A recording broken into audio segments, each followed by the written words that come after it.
కాపు ఉద్యమ నేత ముద్రగడ జనసేనాని పవన్ కు బహిరంగ లేఖ రాశారు. అందులో కీలక అంశాలను ప్రస్తావించారు. తనను కలుస్తానని పవన్ కలవకపోవడంపై కీలక వ్యాఖ్యలు చేశారు. 80 సీట్లు, 2 ఏళ్ల సీఎం పదవి కోరాల్సిందని సూచించారు. జనసేన పోటీ చేస్తున్న 24 మందికి తన అవసరం రాకూడదని పేర్కొన్నారు. పవన్ తనను కలవడానికి ఇతరుల అనుమతి అవసరం అనుకుంటానని ముద్రగడ లేఖలో పేర్కొన్నారు. ఇప్పటి వరకు పొత్తులు, సీట్లపై హరిరామ జోగయ్య జనసేనాని పవన్ కు వరుస లేఖలు రాశారు. ఇప్పుడు ముద్రగడ రాసిన లేఖలో పవన్ తనను కలుస్తానని సమాచారం పంపి కలవకపోవడంపై స్పందించారు. 2019 ఎన్నికల సమయంలోనూ పవన్ తనను కలుస్తానని చెప్పారని గుర్తు చేశారు.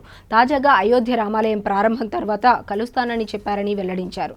అన్ని వర్గాలకు న్యాయం చేసేందుకు ఎటువంటి ప్రతిఫలం ఆశించకుండా కలిసి వెళ్లాలని తాను నాడు నిర్ణయించుకున్నానని వివరించారు. యావత్ జాతి ఆకాంక్షల మేరకు గతం మరచి కలిసి రావాలని భావించినా పవన్ తనకు ఆ అవకాశం ఇవ్వలేదన్నారు.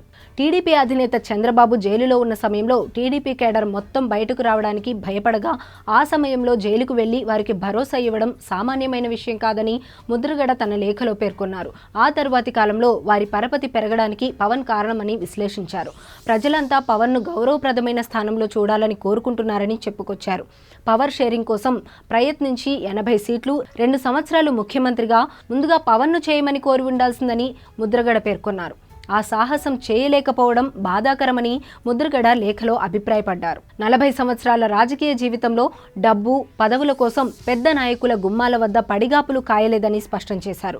తనకు ఆ పరిస్థితి రాకూడదని దేవుణ్ణి ప్రతిరోజు కోరుకుంటానన్నారు. పవన్ లాగా తనకు గ్లామర్ లేకపోవడంతో తాను లాస్ట్ గ్రేడ్ వ్యక్తిగా గుర్తింపు వల్ల వస్తానని చెప్పి రాలేకపోయారని పేర్కొన్నారు. పవన్ నిర్ణయాలు ఆయన చేతిలో ఉండవని, ఎన్నో చోట్ల అనుమతులు తీసుకోవాల్సి ఉంటుందని ముద్రగడ ఎద్దేవా చేశారు.